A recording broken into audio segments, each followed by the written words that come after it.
Welcome to the Fear and Greed Afternoon Report for Friday, the 10th of February 2023. I'm Sean Aylmer. Every afternoon we've got the 5 stories that happened today that you need to know about. Story number 1. It was a pretty poor end of the week, with the S&P ASX 200 tumbling nearly 1% to 7,435 points. About 3/4 of the ASX 200 fell on the back of the downbeat news from the Reserve Bank. More of that shortly. Fortescue Metals fell more than 2% and led all the big miners lower. National Australia Bank dropped 1%, though all major banks went backwards.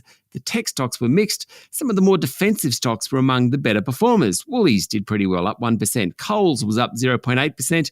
Wesfarmers and CSL were both lower, but only a touch. Coal companies have been sold off in recent weeks, and it continued today. New Hope was the worst for the top 200, falling more than 8%. Buy Now Pay Later Group Block was down 6.6%, while online property group Domain Holdings fell 6.5%. Biotech Imugene jumped 7%, that's the good news, after it announced its B-cell activating immunotherapy product had gained US patent approval.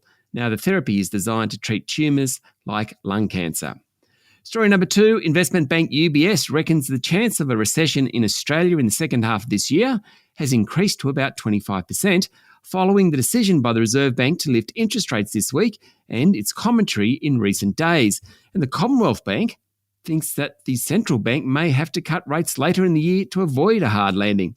This morning, the Reserve Bank reiterated that it believes more rate rises are necessary to slow down inflation, which it thinks will be higher for longer. The consensus among economists is that the Reserve Bank will now lift rates 2 more times in coming months as it looks to head off inflation.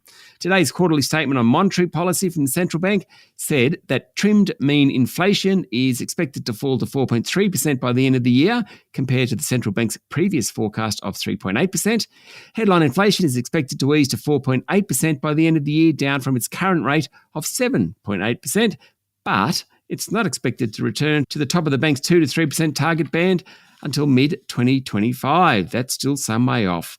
Story number 3, the recent thawing of relations between China and Australia could see 200% plus tariffs on Australian wine reviewed or even lifted after a spokeswoman hinted at possible talks and resolution to the trade dispute.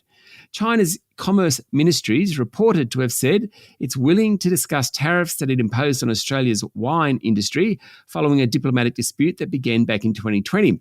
According to the Australian newspaper, the tariffs placed on Australian wine sold into China, which ranged from about 116% to 218%, all but destroyed a $1 billion-plus market for Australian winemakers. It saw an immediate collapse in Australian wine sales to China.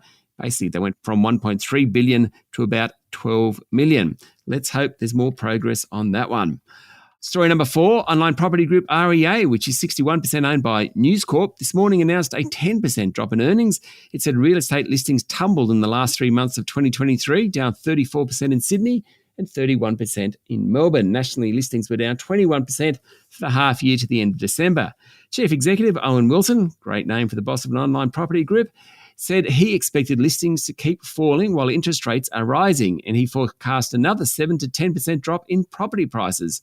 One area where prices are rising is rents. Wilson said it was diabolical for renters, with double-digit increases across the country. And story number 5, thousands of foreign aid workers, including some from Australia, are arriving in Turkey, and the first United Nations aid convoy has entered Syria following the 2 earthquakes earlier in the week. The death toll has now surpassed 20,000 across the 2 countries, with thousands still missing. The World Bank has announced a $1.78 billion relief package, while individual countries are also providing tens of millions of dollars in support. That's it for the afternoon report for Friday, the 10th of February, 2023. Don't forget to hit follow on the podcast and find Fear and Greed on LinkedIn, Instagram, Twitter, and Facebook. Join Michael Thompson and I tomorrow morning for the Weekend Fast 5 by Fear and Greed. I'm Sean Aylmer. Enjoy your evening.